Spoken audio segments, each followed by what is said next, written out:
Good afternoon, it is Wednesday, my dudes, which means it's time to find out what's happening on Evetech, what your top 10 specials are, and everything happening around and on the store specials wise, so that you don't miss out. So one of the things to start off with here are some of the MSI notebooks on special. They are 11th gen stuff, and it's really good bang for buck as they clear stock. This being my pick of the lot is this MSI Katana. It's got a 3060 8 core 16 thread 11800H, 16 gig RAM with a 512 gig super fast NVMe, nice finish and all of that sort of stuff. I like it because it's a little bit of more like a crossover kind of style of design. You can see it's like in between, and it's also quite slim and light. That's what they're obviously going for here. It comes with a couple of extras and add-ons as well, but just on the base price, I mean, with that setup, even if we go to 30, I'm sure 16 gig RAM and the 1 TB SSD is probably not going to be too much more. So like it's $1,000, 28k for a system like that with an IPS monitor, 144 Hz display. So like if you're doing design / gaming on the go and stuff, this will be really good, especially with that 8 core 16 thread processor.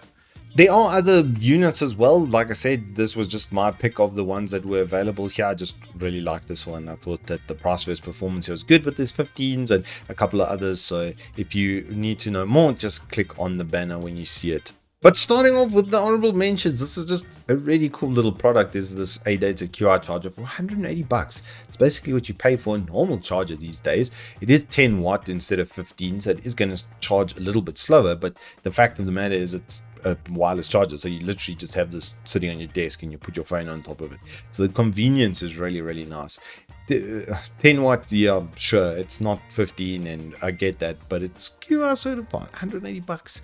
Like, it's just it strikes me just a really cool little product, and maybe a nice to have for people working with their phones and in the office and stuff all the time. The other product I have to do a little honorable mention for is this little Gumdias Hermes E3. This is such a nice little keyboard. Like, as for 60% on a budget for $700, like, you cannot beat this thing. It's really good. I've got a full review here so you can see what I'm talking about. All the function sets are on the keyboard. You can even swap your WASD with the arrow keys. Like, it's really clever little product. The quality and stuff for the price is just astronomically good. But starting with the top 10 at number 10, it's the Marvo GT64. It's a PS4 compatible controller. Everything works as it would on PS4. You can connect it to your PC with the USB cable to use it there, and then it's a normal PS4 controller. So it picks up as such in the PC environment. You can connect it to your Steam Big Picture, and then you can play absolutely everything off of it. Even the touchpad and speaker work. Even the dock and the bottom over here is exactly the same as it would be on a normal PS controller. There is a full review for it on the Evetech YouTube channel. I'll make sure the guys embed it here for you by the time you check this video. At number 9, it's a Western Digital 4TB 256 meg cache drive. Price is just really good at the moment. 1.6 for this is very solid. I know spinning discs are kind of becoming a thing in the past, with 2.5 is becoming so much cheaper, or 2.5 SSDs at least, but a 256 meg cache will give this thing pretty good data transfer. I'd say you're probably looking at about 190 megs a second that it should be able to hold up. It's going to last pretty long as well. They do give a 2-year warranty. I've got my old 2TB as 256 meg cache exactly like this, a WD Blue, and it's been my backup drive since we started the channel 3 years ago, and the drive health is still 100%, so I can vouch for them. Really good, these little WD Blues.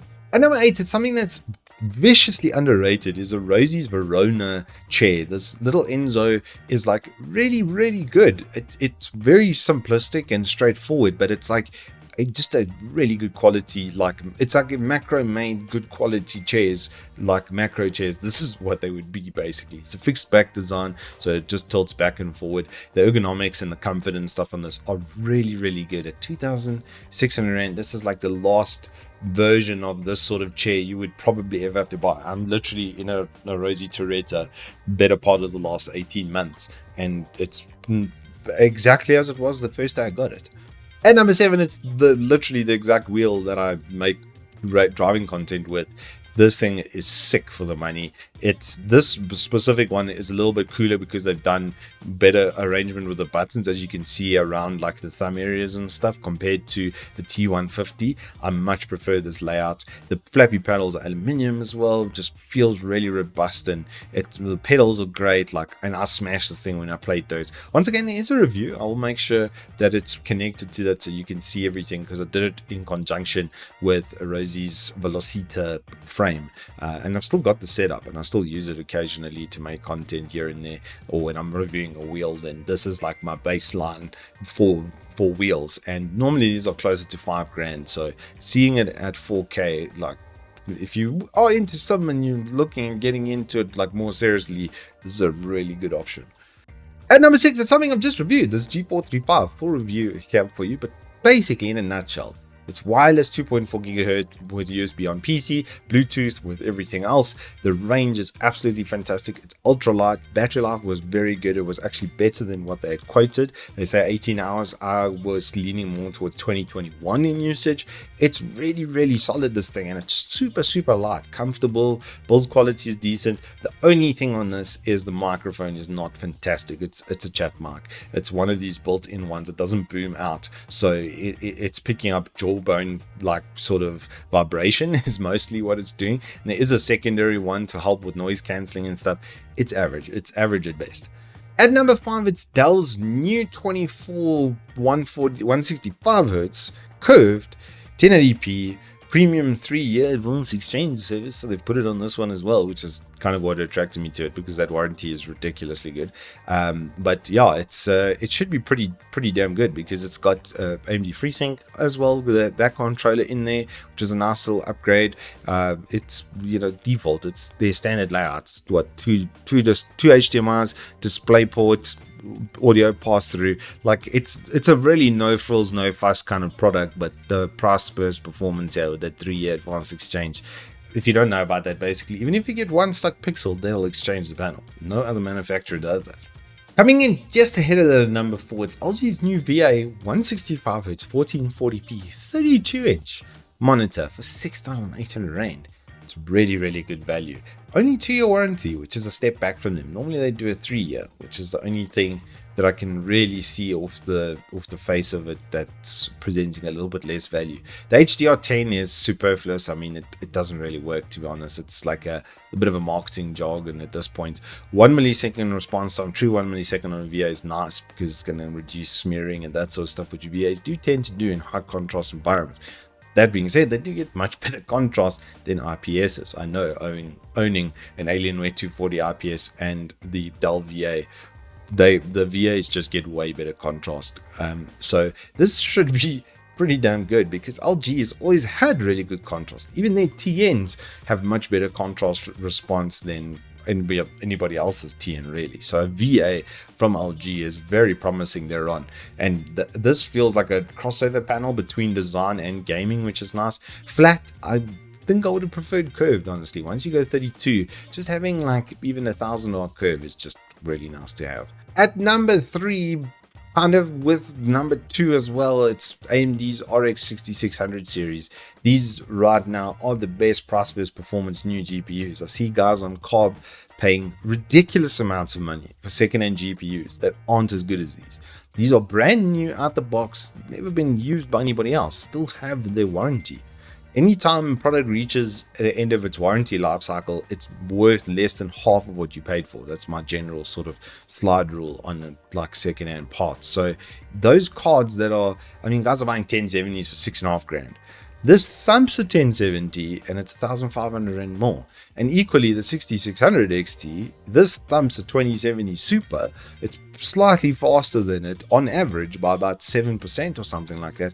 And it costs $3,000 less than what homies are paying for second hand. I understand that a lot of guys are buying for mining and stuff based on hash rates, so that's what's influencing that portion of the market. But I know a lot of gamers that are looking for GPUs at the moment, and these are 8 gig cards as well. They're very good for 1080p gaming. 4 gig cards have fallen off in the last sort of 3-4 years. Even the RX 580 4 gig, it had that problem even at launch. I mean, and that's now a 5-year-old GPU. So guys, rather, instead of spending a lot of money on something that has no warranty and has no assurances behind it. You don't know about the condition of that card, how it's been used and abused. Rather just get one of these two. They are really, really good. They run super, super lean now. RDNA 2 has like some really strict power targets on them. And these for 1080p gaming, you're not going to go wanting. You will max out everything and get 60 FPS quite comfortably. And finally, in the number 1 spot, it's this upgrade kit, mostly because of the motherboard. The RAM is also nice to have. I have spec'd it here with a 32 gig RAM, and the only thing in this that you're going to look to upgrade in the near future is going to be the Ryzen 5 3600. But the board and the RAM are going to see you for quite a long time, especially with 5000 series now kind of coming to the end of its lifetime. There's new AMDs on the horizon. See what I did there? And the Intel stuff has just come through, which is also going to be culling that price down. And this is like now kind of clearance pricing, because if you take just the board and RAM at their new prices, you get close to 8,000 Rand. So you're getting the CPU for like $2,000 right now on the Ryzen 5 3600. I'm talking about the bundle that I've spec'd with the extra RAM, by the way.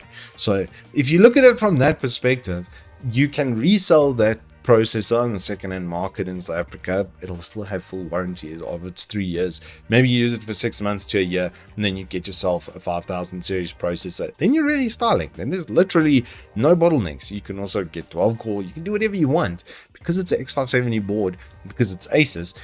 The power provision over here is astronomically good. It's way more than the 140 watt TDP for like the top end chips. So this is gonna, these VRMs and stuff are gonna support 12 or 16 core processors, absolutely no problems. Like I said, the chipset, the extra bit of chipset over here, you're getting those NVMEs as well. And so there's actually, you can see three, or there should be, well, there's 2 slots. There's one and there's one. There you go. So you can put dual NVMe without it taking from your GPU performance or affecting your PCI Express lanes, and you're getting new PCIe Gen 4 stuff as well, so you'll have storage and everything. Like I said, this processor is still very capable. It's very easy to keep cool as well, and the 3600 CL18 memory, if you haven't seen my piece on Ryzen RAM, go have a look and you'll see how effective that is. Anyway, that is all I have for you this week. G435 review is already out. I did try and get that out as quickly as possible for you guys because I saw it was, it just came in and it was new, and we were like, hey, let's get this review out because this thing's pretty sick and we can show you guys why we think it's sick. And then I'm going to be doing the glorious GMMK Pro build. I've got the kill switches and they're putting keycaps. It's going to look absolutely sick.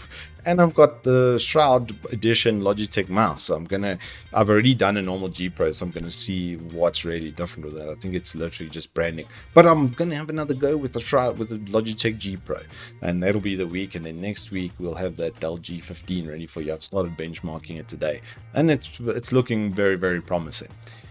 Anyway, as I said, that is all I've got for you today. If you have enjoyed it, please hit us up with a like and subscribe, and I will see you on the flip side.